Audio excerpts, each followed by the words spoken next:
Allah Bapa di surga,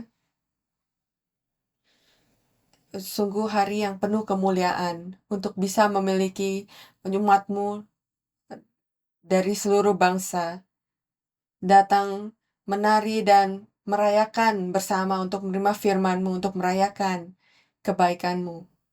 Bapa, umat-Mu, pendeta ini, delegasi, telah bekerja dan sedang bekerja untuk kerajaan-Mu siang dan malam untuk memproklamasikan firman-Mu. Kami berdoa agar berkat-Mu bisa bersama dengan mereka hari ini. Dan Bapa, semoga Roh Kudus mengajarkan kami melalui firman. Bantu kami untuk mengerti firman. Bantu kami untuk semakin dekat dengan-Mu. Semoga kami bisa menjadi dua saksi di akhir zaman. Semoga kami bisa menjadi umat dan gereja yang bisa membangkitkan kasih di dalam hati umat tentang atas-Mu dan membawa orang-orang mengerti atas firman. Kami berdoa Engkau bersama dengan kami saat kami mempelajari firman-Mu. Tolong bersama dengan kami melalui Roh Kudus. Semoga Engkau berbicara melalui Roh Kudus. Semoga Engkau mengizinkan kami mengerti melalui Roh Kudus. Dan semoga kemuliaan diberikan kepadamu. Kami bersyukur atas kasih karunia-Mu. Dalam nama Yesus kami berdoa dengan penuh rasa syukur. Amin. IMW 2024, topik utama itu adalah masa di mana firman Tuhan jarang. Dan judul lecture pertama adalah setiap orang melakukan apa yang benar menurut pandangannya sendiri. Bacaan pertama berasal dari Hakim-Hakim pasal 17 ayat 6. Saya bacakan untuk kamu. Hakim pasal 17 ayat 6. Pada zaman itu tidak ada raja di antara orang Israel. Setiap orang berbuat apa yang benar menurut pandangannya sendiri. Kita belajar buku ketiga dari seri sejarah penebusan. Dan ini berbicara tentang periode di dalam Alkitab. Mulai dari masa Hakim-Hakim masuk ke dalam tanah Kanaan sampai ke raja-raja, Raja Daud. Dan kita akan berfokus pada waktu Hakim-Hakim pada hari ini dan besok kita akan masuk ke masa Daud. Jadi Hakim-Hakim mengajarkan kita tentang waktu yang kita jalani saat ini. Ini adalah waktu yang mengikuti saat Allah mengizinkan mereka masuk ke tanah perjanjian, tapi masa hakim-hakim penuh dengan korupsi, penuh dengan penyembahan berhala, penuh dengan imoralitas. Apa yang terjadi? Kenapa? Mereka menerima janji. Mereka masuk ke tanah perjanjian. Tapi tiba-tiba korupsi terjadi. Allah memberkati bangsa ini. Firman Allah diberikan. Tapi kenapa kita melihat korupsi? Kenapa lihat di sekeliling kita, kita nonton berita, kita lihat dosa. Mendominasi anak-anak dan umat-umatnya. Kenapa? Hakim-Hakim pasal 17 ayat 6 kita baca, setiap orang berbuat apa yang benar menurut pandangannya sendiri. Awal dari masa Hakim-Hakim kita lihat di sini. Hakim-Hakim pasal 2 ayat 1 sampai 2. Hakim-Hakim pasal 2 ayat 1 sampai 2. Lalu malaikat Tuhan pergi dari Gilgal ke Bokim dan berfirman, telah kutuntun kamu keluar dari Mesir dan kubawa dari negeri yang kujanjikan dengan bersumpah kepada nenek moyangmu. Dan aku telah berfirman, aku tidak akan membatalkan perjanjianku dengan kamu untuk selama-lamanya. Tapi janganlah kamu mengikat perjanjian dengan penduduk negeri ini. Mesbah mereka haruslah kamu robohkan, tetapi kamu tidak mendengarkan firmanku. Mengapa kamu perbuat demikian? Ini bukannya firman Allah tidak diberikan. Allah ingin memberikan kepada mereka berkat ini. Tapi masalahnya adalah mereka menolak firman Allah. Sama seperti di Taman Eden, mereka menolak firman Allah. Dikatakan, tapi kamu tidak mendengarkan firmanku. Lalu kita lihat di akhir masa hakim-hakim 1 Samuel pasal 3 ayat 1, dikatakan Samuel yang muda itu menjadi pelayan Tuhan di bawah pengawasan Eli. Pada masa itu firman Tuhan jarang. Apa artinya?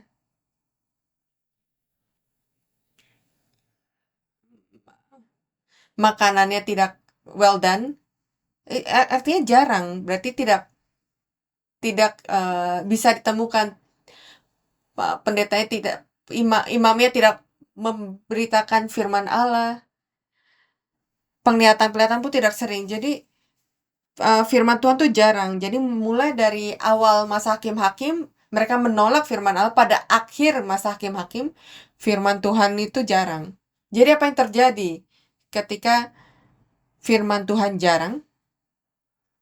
Kenapa ini terjadi? Dan apa yang terjadi? Kejahatan itu terwujud dalam berbagai cara. Dan sebagai pendeta dari gereja-gereja, mungkin kalian bisa melihat dan membayangkan apa yang terjadi di bangsa kalian. Yang pertama, bangsa Kanaan tidak hancur sepenuhnya. Saat dikatakan mereka tidak menaati firman Allah, apa yang dikatakan di sini? Allah bilang, hancurkan semua bangsa Kanaan. Kita tidak berbicara tentang ras yang berbeda, kita berbicara tentang orang umat-umat Allah dan orang-orang yang melawan Allah, dan Allah memperingatkan kalau mereka tidak menghancurkan bangsa Kanaan, maka mereka akan tinggal bersama kamu dan mereka akan mempengaruhi kamu untuk menyembah berhala mereka dan membuat hidup kalian sama seperti cara mereka hidup. Jadi kalau kalian tidak mengusir mereka, mereka akan membawa kalian, mengarahkan kalian. Jadi sama seperti Adam dan Hawa, kalau kalian tidak menjaga batasan Taman Eden, kalau kamu tidak melindunginya, sesuatu akan masuk dan akan mempengaruhi kamu. Dan itu yang terjadi. Untuk berbagai alasan yang berbeda dan nggak apa-apa, mereka nggak berbahaya. Mereka membiarkan orang-orang Kanaan tinggal bersama dengan mereka, dan pada akhirnya orang-orang Israel yang mengikuti culture-nya, budayanya. Yang kedua, orang Israel menyembah berhala. Yang ketiga, orang Israel kawin campur dengan bangsa bukan Yahudi, bangsa kafir. Kita tidak melawan pernikahan internasional, tapi ini berbicara tentang menerima budaya yang tidak percaya, jalan hidup yang bertentangan dengan Allah. Apakah ini terjadi dengan kita sekarang, sekitar kita? Yang keempat, orang Israel melakukan dosa pencabulan. Untuk culture budaya Kanaan, percabulan tuh bukan bertentangan dengan prinsip moral mereka. Itu adalah dianut secara umum dan tradisional. Apa yang terjadi? Apa yang harusnya dosa bukan dosa lagi sekarang. Apa yang Alkitab katakan salah bagi mereka, itu bukan salah lagi untuk mereka. Tapi mereka bilang Alkitab itu salah. Kenapa? Karena tidak sesuai dengan budaya saya dan hidup saya. Setiap orang melakukan apa yang benar di mata mereka. Itu yang terjadi pada hari ini. Periode hakim-hakim ini adalah periode yang mengulang dosa secara berulang-ulang. Mereka melakukan dosa, Allah menghukum mereka, mereka bertobat, mereka minta maaf pada Allah, kita akan berubah. Lalu Allah mengirimkan hakim, memberikan keselamatan, pengampunan. Dan pada saat sesuatu menjadi lebih baik, apa yang terjadi? Mereka kembali ke dosa. Jadi mari kita lihat struktur dari buku hakim-hakim. Yang bagian pertama, hakim-hakim pasal 1 dan 2 berbicara tentang korupsi yang terjadi. Saya telah jelaskan kepada kalian, tapi alasan lainnya adalah karena orang-orang ini tidak menerima warisan iman dari Yosua dan tua-tua. Mereka yang telah menerima pekerjaan Allah di padang gurun, mereka yang telah melewati Sungai Yordan, orang-orang ini tidak menerima warisan iman. Mari saya kembalikan. Orang tua mereka gagal mengajarkan dan menurunkan iman ke generasi berikutnya. Dan sebagai hasilnya, ketika Yosua dan generasi berikutnya mati, generasi berikutnya tidak memiliki fondasi iman untuk berlanjut lagi. Korupsi dari iman terjadi setelah kematian Yosua. Bagian kedua, pasal 3-16, waktu dan Allah mengirimkan hakim-hakim untuk menyelamatkan mereka dari penindasan. Kita melihat cerita tentang 12 hakim-hakim. Kita akan berbicara ini di waktu berikutnya dan bagian ketiga.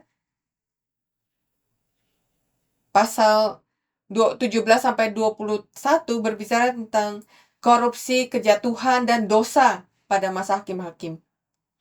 Dan itu yang akan kita pikirkan pada hari ini. Di luar ini semua, hari ini kita akan berbicara tentang Mika dan suku Lewi.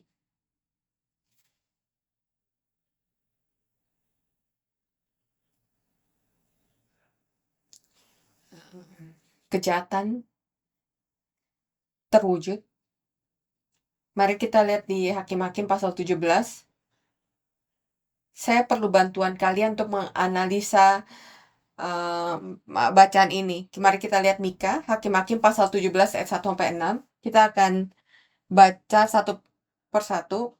Ada seorang dari pegunungan Efraim, Mika namanya. Pada saat itu Efraim adalah pusat suku yang paling berpengaruh. Mika namanya. Dan Mika itu artinya seperti Allah atau seperti Allah. Dan setelah event itu, setelah event ini ada cerita Simpson. Dan setelah itu kita memiliki ekspektasi yang begitu besar. Orang yang seperti Allah, apa yang akan ia lakukan? Ia berkata ia pada ibunya, uang perak yang 1.100 itu yang diambil orang daripadamu, dan yang karena itu kau ucapkan kutuk. Aku sendiri mendengar ucapanmu itu. Memang uang itu ada padaku, akulah yang mengambilnya. Lalu kata ibunya, diberkatilah kiranya anakku oleh Tuhan. Apa yang salah di sini? Apa yang tidak benar dari bacaan ini? Kalian tahu berapa 1.100 uang perak? Satu uang perak itu adalah uang upah 1 tahun. Sorry, 10. 1/10. Jadi sekitar 100 kali 1/10 upah tahunan. Jadi keluarga Mika itu harusnya keluarga yang cukup kaya. Tapi seseorang mengambil uang yang begitu banyak itu dari ibunya. Dan ibunya memberikan kutukan. Dia nggak tahu siapa yang mengambilnya. Dia bilang, siapa yang mengambilnya akan menerima kutukan ini, itu. Tapi Mika mendengarnya, tapi ia tidak merasa bersalah. Tidak ada perasaan bersalah, melakukan sesuatu yang salah, bertentangan dengan 10 perintah. Hanya pada saat ia memberikan kutuk-kutuk itu, ia merasa, oh iya, saya takut akan kutukan itu. Ini adalah iman yang superstitious, yang seperti syaman. Bukannya merasa bersalah melakukan sesuatu yang bertentangan dengan firman Allah. Ia merasa bersalah karena ia tidak mau menerima kutukan itu. Jadi ia memberikan kutukan itu, ia takut, dan ia mengembalikannya kepada ibunya. Ia berkata, ibu, sebenarnya saya. Dan apa yang dikatakan ibunya? Diberkatilah kiranya anakku oleh Tuhan. Ia menggunakan nama Tuhan untuk memberkati anaknya yang melakukan dosa. Sesuatu yang salah di sini. Dia menggunakan nama Tuhan dengan sembarangan dan memberkati dengan nama Allah. Ia mengutuk dengan cara yang syaman, dengan iman yang superstitious, lalu ia ubah menjadi berkat. Karena itu adalah anaknya. Kalau itu orang lain, mungkin ia terus mengutuk apa yang ia lakukan itu. Apakah kita melihat ini di diri kita pada hari ini? Ayat 3. Sesudah itu dikembalikannya lah uang perak yang 1.100 itu kepada ibunya, tapi ibunya berkata, berapa persen? Aku mau menguduskan uang itu bagi Tuhan. Aku menyerahkannya untuk anakku supaya dibuat patung pahatan dan patung tuangan daripada uang itu. Maka sekarang uang itu kukembalikan kepadamu. Jadi berapa persen yang ia janji untuk berikan kepada Allah?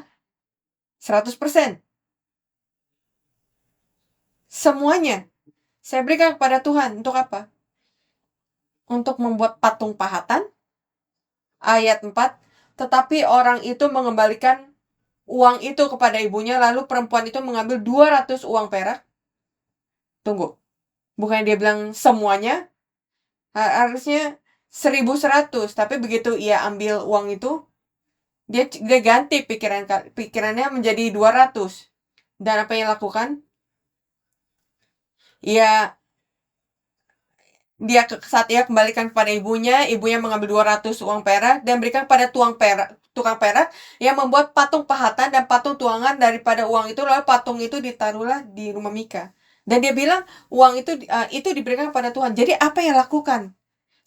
Ini persembahan saya.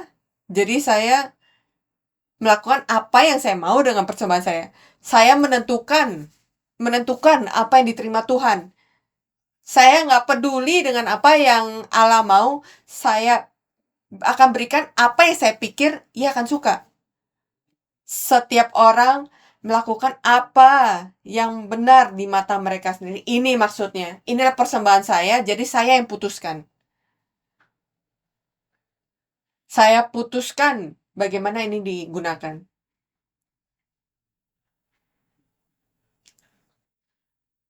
Berikan kepada tukang perak yang membuat patung pahatan dan patung tuangan daripada uang itu, lalu patung itu ditaruh di rumah Mika. Ini menjadi berhala di rumahnya.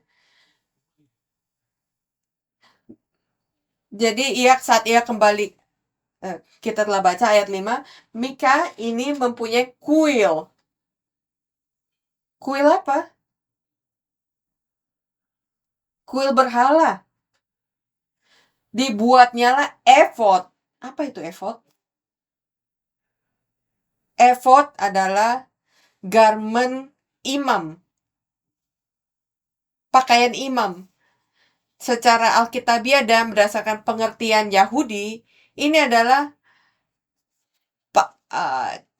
kemah suci yang bisa dipakai. Jadi ini sangat kudus. Jadi hanya imam yang melakukan pekerjaan Allah di dalam bait suci atau di kemah suci, mereka memakainya. Jadi efod melambangkan keberadaan Allah.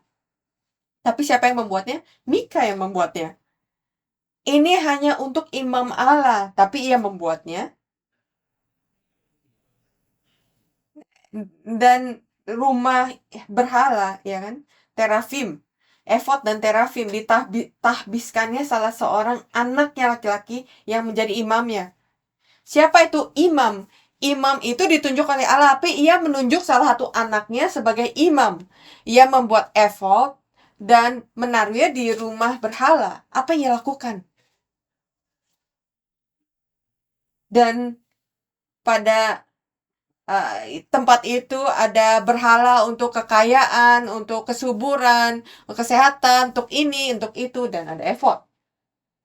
Apa? Apa ini? Semakin banyak, semakin baik.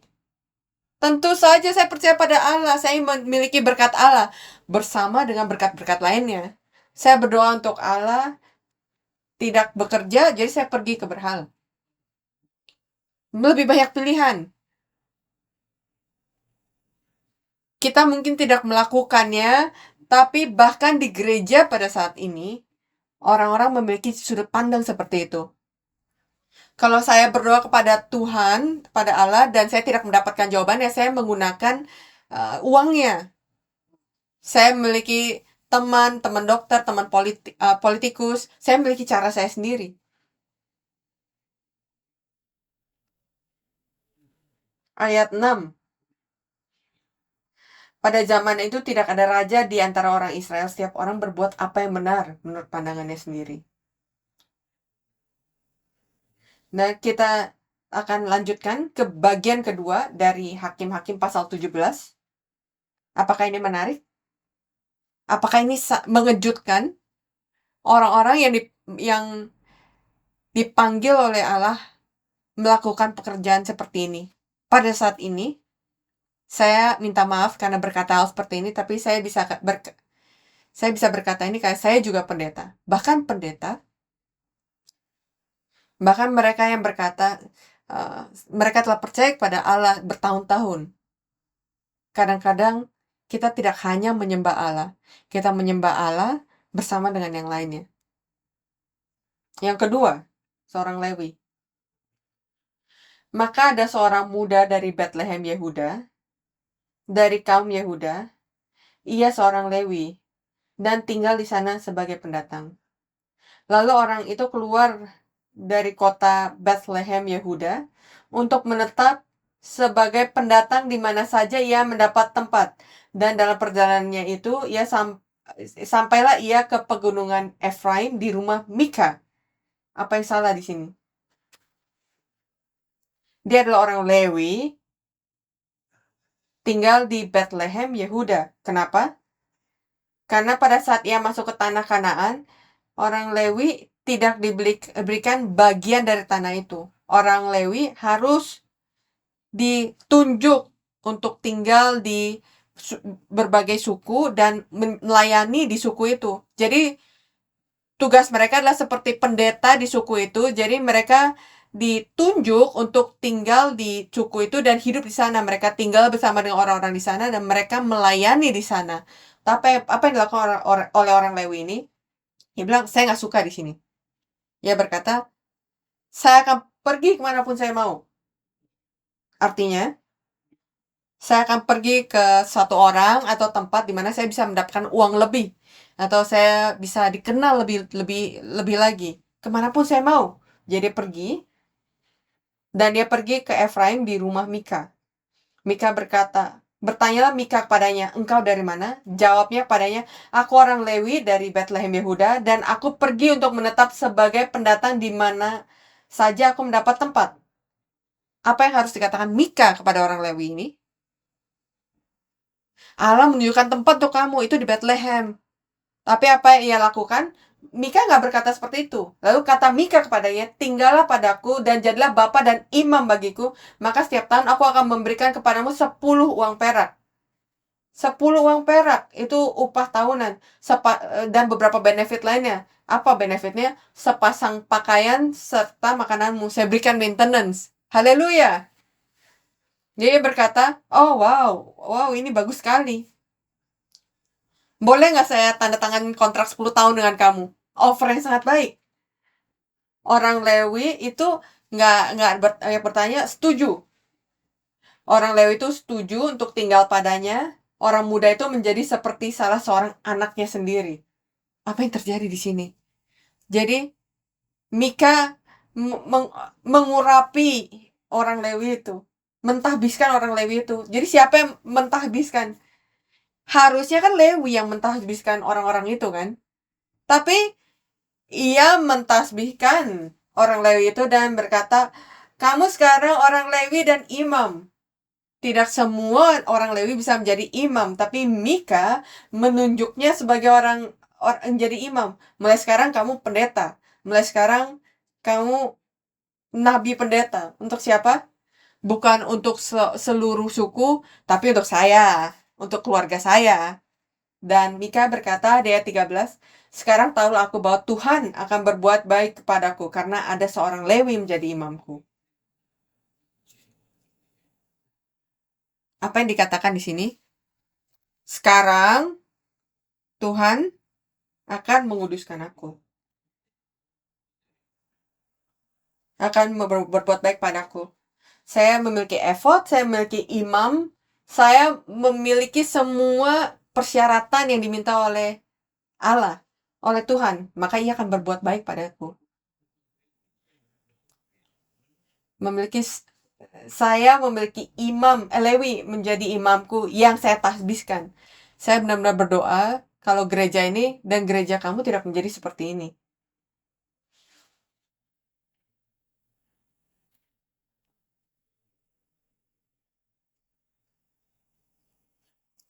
Jadi ayat kita simpulkan ayat 13, ah, pasal 17 sampai 21. Pasal 17 seperti ini. Tapi pasal-pasal berikutnya lebih buruk lagi. Kalau kalian suka drama, baca Hakim-Hakim pasal 17 sampai 21. Ini horor, suspense, pembunuhan, segala hal. Tapi pasal 17 sampai 21, setelah setiap cerita berkata seperti ini.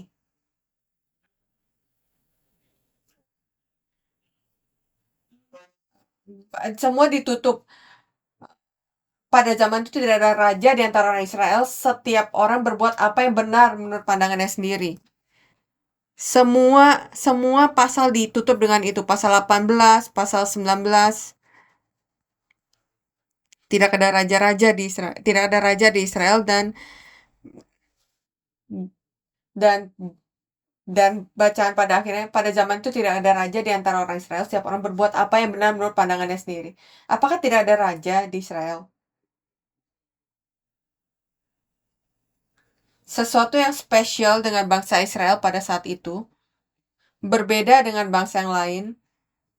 Bangsa lain memiliki raja manusia, tapi Israel memiliki Allah sebagai raja mereka. Jadi pada saat dikatakan pada hari itu tidak ada raja, maka mereka tidak menganggap Allah dan tidak menerima Allah sebagai raja mereka. Dan pada saat dikatakan firman itu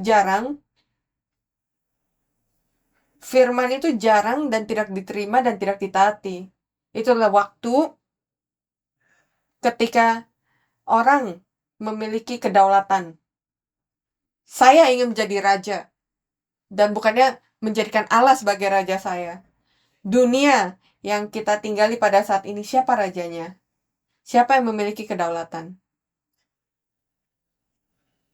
Orang-orang menentukan apakah Allah itu baik atau tidak. Apakah Allah itu adil atau tidak. Orang menentukan apa yang dikatakan oleh Alkitab. Benar-benar di-influence oleh pluralisme.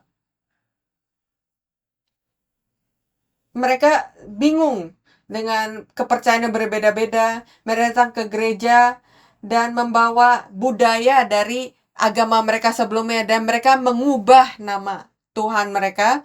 Mereka mereka menggunakan budaya melanjutkan apa yang mereka lakukan, tapi mereka mengganti namanya menjadi Tuhan. Dan filosofi ini, perbuatan ini dalam versi sekarang itu adalah budaya kekanaan. Apa yang mereka lakukan? Mereka membiarkan orang-orang percaya menjaga memiliki agama mereka. Ya nggak apa-apa, kalian pergi ke gereja. Tapi mereka membuat orang-orang ini meninggalkan imannya. Punya agama, pergi ke gereja, jadi orang Kristen. Tapi tinggalkan iman kamu.